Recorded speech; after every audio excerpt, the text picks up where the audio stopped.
Hello guys, welcome back to my channel. কেমন আছো বন্ধুরা? আশা করছি ভালো আছো তোমরা সবাই। আর আমি খুব একটা ভালো নেই, মানে আমার শরীরটা ঠিক আছে কিন্তু মনটা একটু খারাপ। আর কেন খারাপ তোমরা এই পুরো ভিডিওটা দেখলেই তোমরা বুঝতে পারবে। তো সকাল থেকে ভিডিওটা স্টার্ট হচ্ছে, তো সবাইকে গুড মর্নিং। মানুষের জীবনে এক সময় যেমন সুখ আসে তেমন এক সময় দুঃখও আসে। আর সেই দুঃখ যখন আসে না, সুখটা তো আমরা পেয়ে সব কিছু ভুলে যাই, এবার দুঃখ যখন আসে না তখন অনেক কিছু মনে করিয়ে দেয়। চলো আলুটা কেটে নিই, কাটতে কাটতে তোমাদের সঙ্গে কথা বলছি। আমি আলু কাটছি তার কারণ চাউমিন করব, একটু বানাবো। আর তোমরা থাম্বনেল দেখে বুঝতে পেরেছো ভিডিওটা কিসের ওপর হতে চলেছে। হ্যাঁ, তোমরা ঠিকই ভেবেছো, ভিডিওটা হচ্ছে বানাচ্ছি যেদিন আমার বর চলে যায়, মানে বিদেশে ফিরে যায়। আবার এসেছিল যেদিন, সেদিন তো মানে খুশির পাহাড় ভেঙে পড়েছিল আমার ওপর, কিন্তু আজকে চলে যাবে সেটা শুনে, সেটা জেনে মানে আমার এতটাই মনটা খারাপ, মানে আমি ভেতর থেকে পুরো ভেঙে যাচ্ছি, কিন্তু কিছু বলতে পারছি না কাউকে।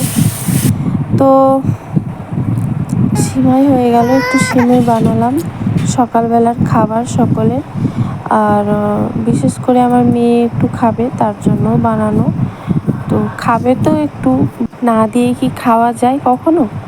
তো সেটার জন্যই আমার মনটা প্রচণ্ডই খারাপ, মানে কি বলবো। আর এখানে ও তার মেয়েকে একটু আদর করে নিচ্ছে। অনেক দিন তারপর আর পাবে না, অনেক দিনের পর আবার দেখতে পাবে, কবে দেখতে পাবে তার কোনো ঠিক নেই। আর আমি ওর জামা কাপড়গুলো একটু গুছিয়ে দিচ্ছিলাম। যে দিনটা আসে খুবই ভালো লাগছিলো, বাট আজকে আবার চলে যাওয়ার দিনটা মানে চলে এলো, প্রচণ্ড খারাপ লাগছে, মানে কি বলবো আমি বলতে পারছি না তোমাদের। তো হেঁপে গেলাম, প্রচণ্ড গরমও পড়েছে আর একটু মনটাও খারাপ, বুঝতেই পারছো। ও এসে বেশি দিন থাকতে পায়নি, মাত্র 12টা দিন থেকেছে। 12টা থেকে টিকিট ক্যান্সেল করিয়ে 15 দিন মতো থেকেছে।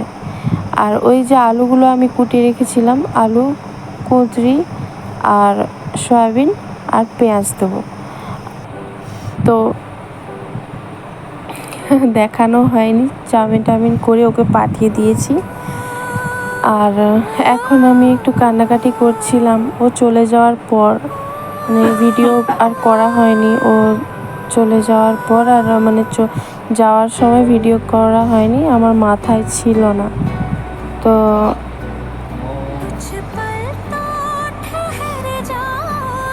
প্রচণ্ড আমি ভেঙে পড়েছিলাম ও যখন চলে যায়। তোমরাই বলো, যখন ছেড়ে একটা আলাদা ঘরে যখন ছেড়ে আমরা মানে নিজের স্ত্রীকে, নিজের মেয়েকে ছেড়ে রেখে চলে যায়, কতটা খারাপ লাগে সেখানে বলো। তো বন্ধুরা, কেমন কি দেখলে আমি নিজেও জানি না। আর ও চলে গিয়েছে, ও তো দুপুর 2টোর সময় বেরিয়ে গেছে, 5:30টাতে ট্রেন ছিল। আর আমাদের এইখান থেকে ট্রেনটা মানে ট্রেন যেখানে ধরবে আর কি, যেখানে ট্রেনে উঠবে সেই জায়গাটা একটু দূরে, মানে আমাদের খড়গপুর স্টেশনে ট্রেনে উঠতে হয় চেন্নাই যাওয়ার জন্য। আর তার জন্য একটু আগে থেকেই বেরিয়ে গেছিলো। আর আমি চাউমিন করেছিলাম, তারপর তো আর ভিডিও তোমাদের মানে শেয়ার করা হয়নি। আর যেটা দেখলে মানে সেটা প্রচণ্ড আমার মানে কি বলবো, আমার জীবনের দুঃখদায়ক ঘটনা, মানে সিন বলতে পারো। প্রচণ্ড দুঃখ লাগছিল। আর তোমরা তো অনেকেই যারা মানে কি বলবো, যারা স্বামীকে ছেড়ে বা যারা স্ত্রীকে ছেড়ে আছো, তারাই বুঝবে একমাত্র কতটা যন্ত্রণাদায়ক যখন স্বামী তার স্ত্রীকে মানে বাড়িতে ফেলে রেখে দিয়ে চলে যায় কাজে। আর আমাদের মধ্যবিত্ত পরিবারদের মানে এগুলো সহ্য করতে হবে, কিছু করার নেই, মানে এতটাই দুঃখজনক ব্যাপার। কি বলবো, মানে আমি কি বলবো বা কি বলছি আমি নিজেও বুঝতে পারছি না। আজকে আমার মনটা প্রচণ্ডই খারাপ, মানে যারা বলছি না, যারা ছেড়ে আছো তারাই বুঝতে পারবে। ও এসেছিলো মাত্র 15 দিন হলো, 10 দিনের মতো মানে এসে চলে যাবে বলেছিল, বাট আমি যেতে দিইনি। 5 দিন আরও রয়েছিল অনেক কষ্টাকষ্টি করে, কিন্তু রইলে তো হবে না, আমাদের মিডিল ক্লাস ফ্যামিলিদের এইরকমই মানে জীবন। তো চলে যেতেই হবে এবং টাকা রোজগারের জন্য দেশ বিদেশে যেতে হবে।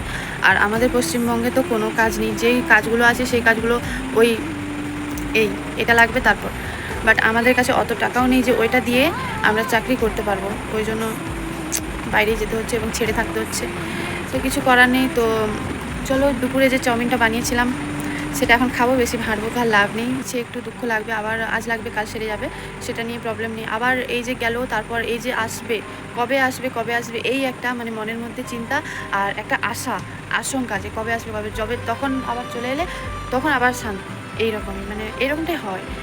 তো চলো করি, দেখতে থাকো আর ভিডিওটা বড় করো।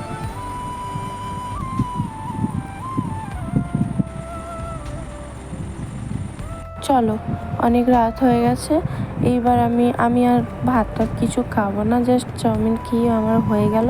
তো টাটা, বাই বাই সকলকে, ভালো থেকো, সুস্থ থেকো।